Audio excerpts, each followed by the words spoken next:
Welcome to Tea with Honey. It's your girl HoneyDaVinci and I'm back with another video.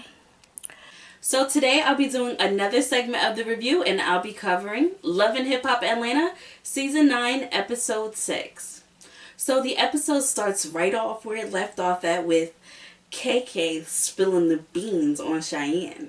So as you know, in the last episode, KK went to the house with Scrap and Cheyenne, and her and Cheyenne were getting into a, tongue battle based off of a unpaid phone bill, and Cheyenne refused to acknowledge the fact that she had disrespected KK, so KK decided, you know what, since you're not going to admit that you disrespected me, let's see if you'll admit to anything. And so she drops the bomb to Scrap, like, did you let him know what you have going on with Shooter?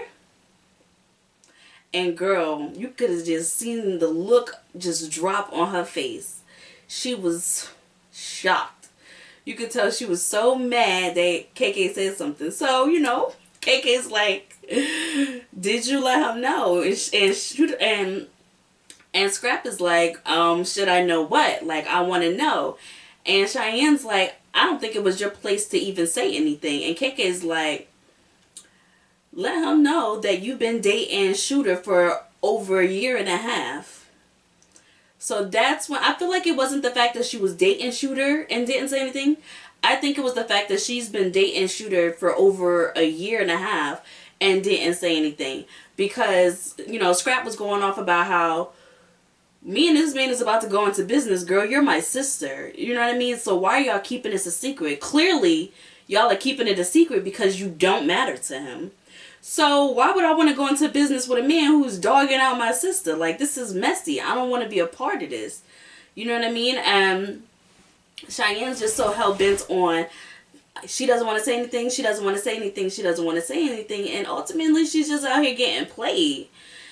So it was just funny. I love KK for this. Like, I'm sorry, it was so funny to me because she's one of those aunties that will read you for filth, but in a loving way. It'll be all love, but it's gonna cut deep, okay? Because Cheyenne's sitting there like, oh, making excuses like, oh, I wanted to wait until we were alone to tell you. And KK's like, how many times have you been alone with this girl? And I'm just like, yes, go off. So then after that, we get to see the ladies finally arrive to the house. And as we know from last episode, Bambi was having some issues with feeling nauseous. And so everyone agreed that they would take a pregnancy test just to support Bambi while she takes hers, Shikana's already at the house. So when the girls get there, Shikana's greeting them, hey, what's up, everyone? And Spice, who let us know while she was in the van that she's not rocking with Shikana, Spice is like, girl, bye. And Shikana's like, what is going on with Spice? Like, why is she treating me like this? And Spice was like, I'm not messing with her. Like, I'm not good with the friend. She said that Shikana was supposed to help her look for a place in America for her and her kids. And Shikana she's never fulfilled that promise that she made. And so she's not rocking with her, which I completely understand. Because as a friend, yeah, you might not always be able to be there for your friend, but if you promise to be there for something as serious as something to do with someone's kids, that can be a deal breaker in friendships. And being that Spice has left her kids in Jamaica to come out here to chase her goals, and you are the friend that she confided in to help her with, and you made the promise to do that for her, then I could completely understand her feeling like, you know what, this girl don't really love me like she says she do, so I'm going to just cut her off because I don't want to get into a point where we beefing on some next level shit, so I'm going to just cut her off now. So after that, the ladies are hanging out and, they're contemplating their pregnancy test. So they're like, yeah, we're going to take these pregnancy tests, blah, blah, blah. And next thing you know, they're like, let's drink before we take our pregnancy test. I didn't like that. To be honest, I did not like that. Who drinks if you feel like there's a possibility that you could be pregnant? Like, what? I thought that was very tacky and very tasteless. First of all, Bambi felt like there was a possibility that she could be pregnant. freaking Sierra felt like it was a possibility that she could be pregnant. Like, why are y'all taking shots if y'all feel like there's a possibility that y'all could be pregnant?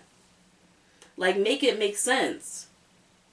Like, just because the stick didn't tell you that you're not pregnant yet or that you are pregnant yet doesn't mean that there's not a possibility that you have a baby inside of you. That's just messed up to me.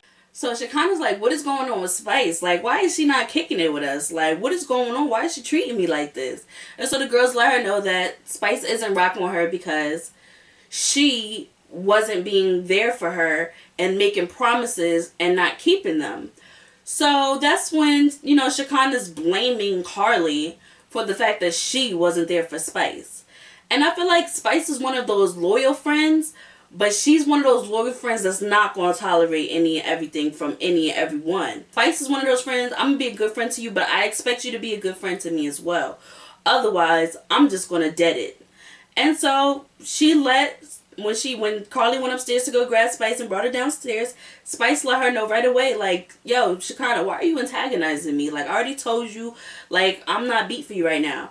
And so Shikana's like, what did I do? And Spice let her know, like, listen, I'm tired of you smiling in my face, acting like everything is all good, making promises, and then when I'm not around you, you're not keeping it, you're not answering the phone.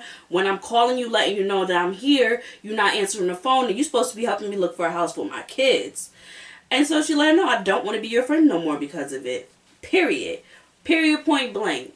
And I can only respect that as a mother and as a friend. So then after this scene, you know, we get the results of the pregnancy test. And I thought this was a very funny scene. So, you know, the girls are reading the pregnancy test. The next thing you know, Sierra finds out she's pregnant. And oh my gosh, the waterworks. This lady can fill a river with her tears, the way she just cries over every little thing. So she's crying and breaking down and hyperventilating. The girl almost had a heart attack. The way she's and she was doing an ugly cry too. She was devastated. There was absolutely no joy about her finding out that she was pregnant. The girl damn near had a heart attack. She was looking at the pregnancy test, looking around, looking at it again, then looking around like, how in the world was I? And honestly, I can't even blame Sierra because, girl, if I was to find out I was pregnant, I'd probably react the same way. Like, how in the world? And plus, prior to this pregnancy test, you know, Sierra was saying how, like, she doesn't think she's pregnant because she's been celibate, but she did recently do it. So, therefore, you never know. But she was doubting it because it's like, you know, I've been celibate. So, to find out that she's pregnant, it's like, one time? Really? Like, it was like some cruel joke. Then everyone's cracking up hysterical. Spice and Karlie were literally on the floor cracking up. And then that's when Bambi comes out and say, girl, calm down. It was my test. You're not really pregnant. And so you could tell Sierra still wasn't here for it. She was kind of like still feeling the emotions of the panic. You know what I mean? Like, when you hyperventilate, you're having a panic attack. You don't telling me that everything okay ain't gonna make it stop right away. I still need to breathe a little bit. So that's when she let the ladies know that she had walked past and saw the test on the table, and so she saw that she herself was pregnant, and so she took an extra test and switched it out with Sierra's test. So that's what happened, and it was so funny. That was one of my favorite scenes of the entire show. The next scene we see is the fellas. They're all getting ready for Jock and Kendra's wedding. And so Jock is meeting up with all the guys. You know, Stevie J is there, Scrap De Leon, Shooter, you know, Scrappy. All the guys were there. And so, you know, they're talking about the ladies and how the ladies are on a ski trip and all that stuff. And they're all wearing their suits. I love seeing men in suits. They were all getting all dapper. And so that's when Jock just starts going off about how Kendra is just driving him crazy about this wedding and he's still not being understanding. He doesn't grasp the fact that Kendra is just trying to prepare them for the future and she wants him to help out with the wedding. Based off of what he said, really, about the things she complains about, she's complaining because he's not helping her with the wedding. I don't think dudes a lot of the time understand how much work goes into a wedding. And us as women, they feel like we just want to take over. We just want to control everything. And that's not always the case. Sometimes the wife isn't really a bridezilla. Sometimes the wife wants you to put your input too, because it's not just, she doesn't just want it to be the happiest day of her life. She wants it to be the happiest day of their lives. So she wants him to help out and choose things, but he's doing the typical thing. Oh, yeah, I don't know. You go ahead and pick it. You go ahead and pick it. And it's like, dude, help me figure out this wedding because it's our union. You know what I mean? Let me know what you think. What do you think about the colors? What do you think about the arrangements? And Jock is pretty much not giving her any feedback, any support, and just basically leaving the entire wedding for her. And, you know, I don't think dudes a lot of times, like I said, understand that there's reasons why people get wedding planners. Because weddings are a lot of work to plan, especially the fact that weddings are so sacred. You know, you want every little thing to be perfect. And so that was my take on it. Another thing that happened there was Scrap finally, you know, pressed Shooter about the situation with Cheyenne. And so he's letting Scrap, first of all, Shooter is a bold-faced liar. That's the one thing I want to point out. Shooter literally sat there in Scrap's face and acted like it was all on Cheyenne. So when Scrap is saying to him, like, listen, you know, is there anything you want to tell me? Shooter's like, no, like, what's up? And Scrap's like, well, I had to sit down with my mom and my sister, and my mom Dukes was like, did you tell Scrap about Shooter? So then that's when Shooter's like, yeah, man, but I was messing with her prior to me and you ever being cool. And Scrap's like, well, it's past the point of us being cool. We already cool. So you can't use that as an excuse. And so that's when Shooter, he resorts to blaming the whole situation on Cheyenne. Oh, now yeah, I wanted to tell you, but your sister kept telling me not to. That's definitely not true, because last episode, when you were there with Cheyenne, she was trying to come out with you. She was trying to go public with you. And you were telling her that it's not the time for y'all to go public because you weren't letting her know about Kyomi. So it's not a situation where he was being persuaded by Cheyenne not to tell the truth. He wasn't telling the truth because he didn't want to tell the truth. And just like Scrap said, the reason he feels like Shooter didn't want to confess about his situation with the sister is because he has no good intentions with the sister, which we already know to be true. Because as I said on the last episode, he let it be known that Kyomi is his number one. Kyomi is his favorite girl right now. Cheyenne is not, and it was blatant in the body language that he did not want her. And I don't understand how some females could really deal with dudes that is just like so blatant that they are just not interested in them. But that's neither here nor there. After this scene, we see Shooter and Kyomi at dinner. And, you know, they're at Shooter's house. Kyomi is there cooking. And I guess he's having Kyomi around their kids. Sierra and Shooter's kids, which I don't agree with. I don't feel like you should be bringing any and everybody around your kids. Like, I don't see the logic in that. I don't see the logic in that at all. But apparently that's what he's doing. He had Kyomi around his kids and she was in there cooking spaghetti with ketchup. I never heard of that. And apparently the son didn't like it either because the son was like, huh, no thank you. She was like, you gonna eat the spaghetti? That little boy shook his head like, no sir, no ma'am, no turkey ham, no lettuce, tomatoes, no greens, beans, tomatoes, tomato, lamb, ram, hog, mung, greens, beans, potatoes, tomato, chicken, turkey, rat, you name it. You name it. You name it. he was not here for any of it, period. And so you could just tell that the son was uncomfortable with the meeting of her. I already know he didn't ask Sierra for permission to even have her around the son. And on top of that, the body language between the son and Kyomi was so awkward. It was cringeworthy.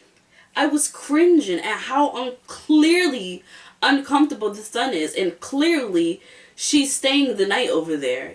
It's like she's over there cooking, so that means that wasn't her first time over there. You know what I mean? This isn't her first time in this environment.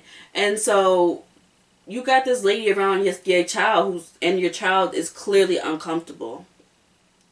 Regardless of how you feel about her, your child is always supposed to be the priority. So whether you're ready for your kid to meet your lover or not, clearly your child is not.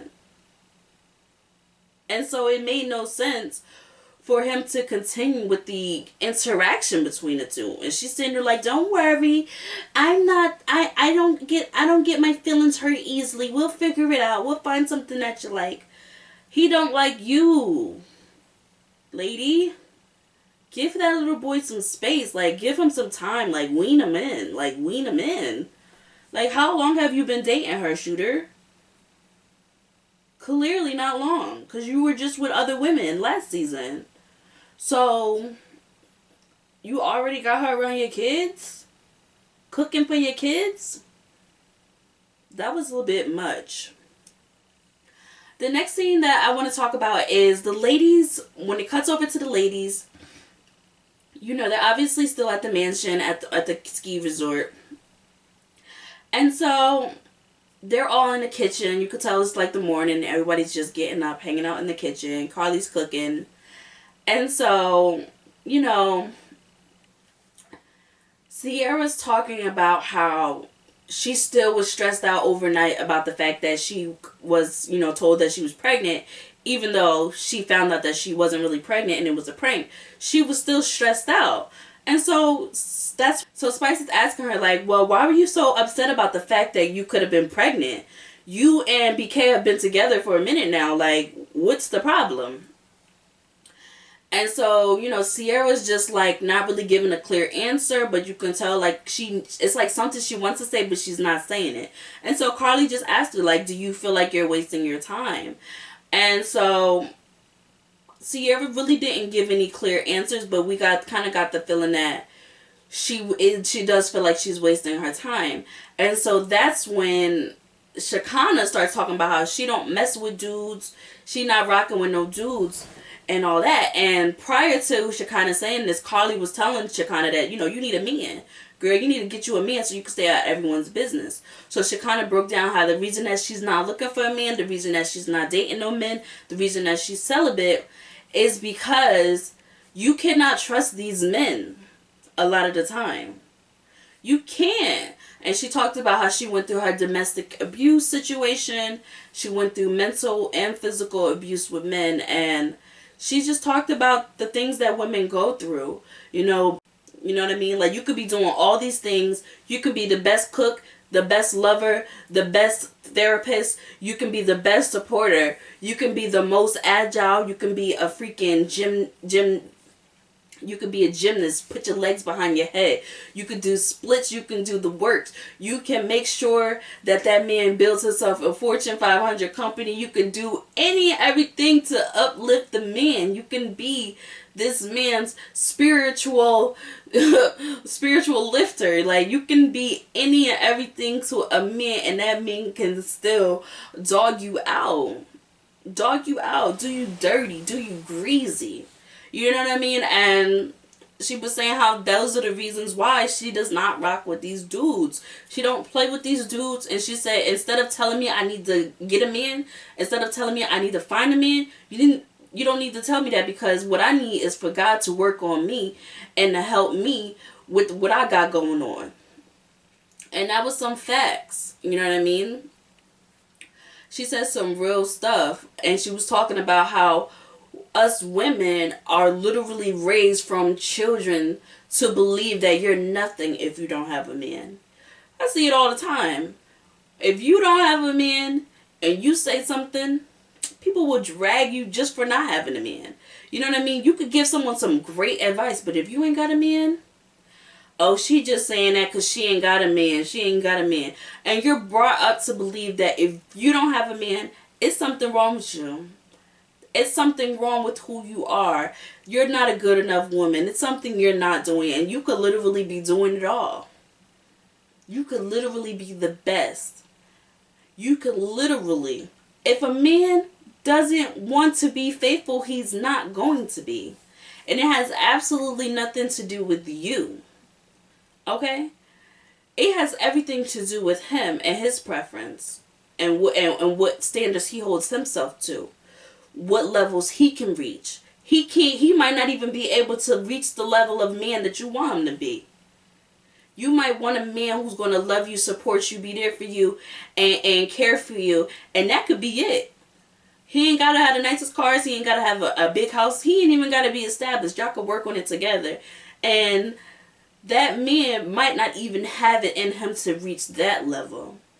He might just be one of those dudes that you call up and smash. Not every man is a husband. And a lot of times as women, we mess up by treating every man like a husband. Okay? Not every man is that. Some dudes are just the kick it dudes. You hit them up when you with your girlfriends and you need some dudes around to eye or talk to or flirt with. And that's it. Some dudes are just a good time. You hit them up to go hang out, maybe out to the club. He'll buy the drinks. He'll cater to you and those aspects. And you know that you can't really cuff him because then he going roam. And you know that you really can't smash him because he going roam. You know what I mean? And then there's some guys who are just genuine good guys who want your best at heart. And those are the guys that you take seriously. And those are the guys that you cater to. And even those guys come with some stuff with them. Okay? And you got to figure out what you're willing to accept. And you always have to put yourself first. And that's where a lot of us women fall short at, unfortunately. When it comes to his wants and his needs, we'll climb mountains. We'll build a boat and sail the distance. You know what I mean? We'll figure it out to make him happy. But when it comes to ourselves, we don't expect much. And they don't do much. You get what I'm saying? Because it's the expectations that we lack. It's what we allow for ourselves. And the same way you have the ability to do whatever you can to make that person happy because you love them, they have that exact same capability. You just don't bring it out of them. Now, when I say you don't bring it out of them, it's not to say that there's something wrong with you. No. You are just not the one to make him want to be that way. Or he just doesn't have the capability to be that way. No one's going to be it for him in that way. You know what I mean? Relationships are hard and you got to figure out who's worth it. You know what I mean? And unfortunately, a lot of women settle. You know what I mean? A lot of women settle. And that was basically what Shikana was saying, that she wasn't trying to do. She's not trying to settle. She's not trying to go through the BS that can happen when you're in relationships. She's not trying to go through the mind games and the manipulation or the physical abuse. Abuse can be very traumatizing. And while she's saying this, Spice broke down as well because she was talking about how her baby father hasn't seen or heard from her or talked to her in 3 years. Hasn't reached out for the kids or anything in over 3 years. And that's all because she broke up with him. So he just blatantly abandoned his kids. And she was talking about how, what if she wasn't a strong mom? Like, what if she didn't have her stuff together? What if she wasn't financially stable? It would all rely on her in order to get these kids in order when she wasn't the only one who made them. And a lot of times that happens to women all over the world. You know what I mean? And it's devastating, So that was just a really good talk, and it was very empowering, and it was a very uplifting moment, The They brought up Mimi's situation with Stevie J and how Stevie J dogged Mimi out. You know, they talked about some good stuff there. I like those type of talks. I could talk about that type of stuff all day long. Another situation happened was Jock, Scrap, and Cheyenne, and some lady named like Maga or Mana or whatever. They were all sitting down at like this restaurant and they were having game night. And so, you know, Scrap is picking at Cheyenne. Scrap is kind of growing on me a little bit. You know what I mean? I never really was attracted to Scrap. I don't really like certain things about his appearance, but his personality is really growing on me. And I always knew he was charming because all the ladies liked him, so obviously there had to be some charm about him. But I just like his personality, and it's making me really like him as a person. So, you know, he's picking at Cheyenne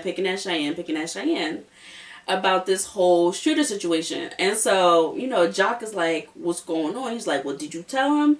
And that's when Cheyenne's like, no, like, she's still trying to keep it a secret. And Scrap is like, what are you keeping this a secret for? Like, I don't understand what the secret is. He's like, man, Jock, she messing with Shooter. And so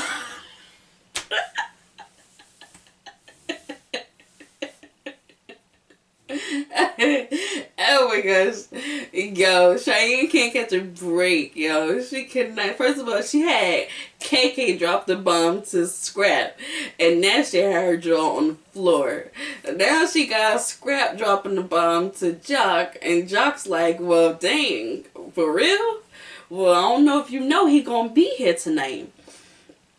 And so, sure enough, you know, we're watching and we're waiting for Shooter to arrive, but guess who arrives? Freaking Safarree and Erica Mena. And me, I was pleasantly surprised because I freaking love them. I'm sorry, I love Erica and Safarree. Like, as corny as Safarree is, he is so lovable. Like, he is just a lovable man. And I always love Erica. And I watched them on that scared show where they were in the haunted house. And I saw them flirting with each other. And I saw how, you know, Safarree was really trying to get with Erica on that show. So a lot of people felt like their relationship was fake and just for TV. But if you really know their history, then you know that he's been trying to back her for the longest. And she used to curve him and she used to curve him. And I think after she saw the beefcake, because we already know Safarree got a third leg. So after she saw the beefcake, I think that's when she was like, oh, like, I didn't know he was packing it like that. Let me see what that's about. You know, her and Lyrica wanted to find out about that. And yeah, so I love them together. I love the way they mix. It's like fire and ice with them. I love it. I feel like they're a good balance for each other because we know that, you know, Erica's a firecracker and freaking Safarree is just like this bubbly dude that's just like lovable. So it's like a good mix. So I was happy to see them.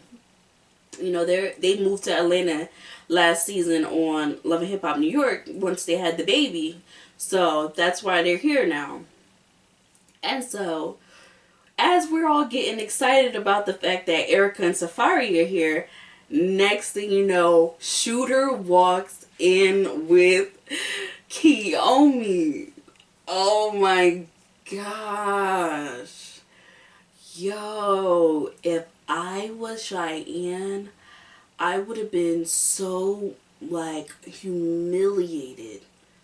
I would have just been so humiliated. First of all, I feel so bad for Cheyenne because this is literally what Shikana was just talking about with the ladies, about not dealing with these dudes and how they will play with your mind and how they will hurt you and how, you know what I mean? And he clearly led her on. Clearly. And the worst part about it was, while she's enraged because it's like, dude, I've been messing with you for 2 years. You know what I mean? Over 2 years. And now you're here with this girl and she's on your arm talking about some, hi Cheyenne, I heard a lot about you. Like, yeah, like, we're going to talk to you together because we do everything together, and just like blatantly being a corn. First of all, being a cornball. You know what I mean? I don't respect. I don't respect it. I don't respect it. I like the fact that she was calm. I like the fact that she didn't try to fight Cheyenne. But I don't like the fact that she was trying to press Cheyenne. Nonetheless, just because someone is being calm does not mean someone isn't being aggressive. She's being passive aggressive in her tone and her cadence and the way that she was approaching her. She was approaching her like she was better than Cheyenne. But the thing is, just because your man knows that you like to sleep around and you allow him to sleep around doesn't mean he's being honest with these other women. And so the fact that he wasn't being honest with her, I felt like she should have just played the background a little bit. You know, obviously she sees y'all together. She knows y'all are a thing. She's already hurt enough from that. There's no need for you to then go try and press her and pour salt in the wound. He's obviously ending things with her right now with you. You don't have to take it to that next level, because baby, when you do things like that, like Karlie said, karma is going to get you. Karma is going to get you. And I just think it's kind of odd that, you know, Kyomi's so open to this open relationship and things like that with Shooter, but was going crazy on Bow Wow. So it's kind of weird. She probably doesn't really take Shooter seriously, like I was saying before. And obviously, I feel like this is a money grab. This is an opportunity for her. She's being opportunistic, and she knows what type of man Shooter is, so she doesn't expect that from him. I feel like with Bow, she felt like she could probably tie him down more, so she kept him on a short leash. And anytime he tried to get a little too far away, she would pull him back and drag it. But now with Shooter, she knows she can't control him. She knows she can't tie him down. So to entice him and to manipulate him and to play on his senses and the things that he likes, she wants to be the girl who accepts him for who he is, the player, and allows him to go out and do his thing, while she goes out and scouts for men with bigger wallets and more opportunities. You get what I'm saying? But yeah, it was devastating that, you know, Cheyenne went through that, but it was like, girl, he clearly didn't want you. Clearly. Like, I don't know how much more clear in the body language and the tones and the mannerisms and the entire essence of your interaction with him that he absolutely did not want you. Okay? But yeah, it was embarrassing. I got secondhand embarrassment. I could feel her emotion through the screen. She was trying to fight Kyomi, which is even worse. Like, when you in a situation like this, the last thing you want to do is let the next chick see you sweat. Ain't no way. First of all, first of all, me personally, I wouldn't even have approached him. He would have been shocked at my response. You don't never let a dude see you sweat. You don't never let the next chick see you sweat. He would have walked in there with that girl and thought he was going to get a reaction out of me, and I would have ignored him like he was nothing. And I would have been flirting with someone else. You know what I mean? Like, it is what it is. You know what I'm saying? And then I would have never talked to him again. It's very simple. Don't let these dudes think they're going to play you. And even if they do play you, let them understand that you don't care. And that you learn from it. And it ain't going to happen again. And eventually he will get tired of Kyomi, because the moment he stops having fun with Kyomi, he's going to be done with Kyomi. So it's no reason to even sweat it. Now, obviously he chose Kyomi because Kyomi is the better looking girl. You know what I mean? I think that Cheyenne is a beautiful woman, but she doesn't hold a candle to Kyomi. I feel like the fact that she's letting Shooter have that space is enticing for him, because he's probably used to women chasing after him. And so she's giving him his freedom to roam, and it's causing him to want to stay home. You get what I mean? And she gets to roam as well, which is, you know, that's fun for her. So if at any point in time he decides he wants to play her, she still got her options. You know what I mean? Like, Kyomi, she learned from the situation with Bao. You know what I'm saying? So that was my overall review on this episode. I felt like it was a great episode. One of the best episodes. I really enjoyed this episode. It was so funny. Like, the situation with Sierra crying. The situation with Cheyenne getting exposed by everybody. I like Scrap interacting with her on a sister level, because prior to Shooter getting to the game night, you know, he was picking at her like, oh yeah, that's your man. Can I call him your boyfriend? Like, you know what I mean? It was fun. It was a very good episode. I really enjoyed it. So that's my consensus. I look forward to the next episode. Don't forget to like, subscribe, hit that notification bell.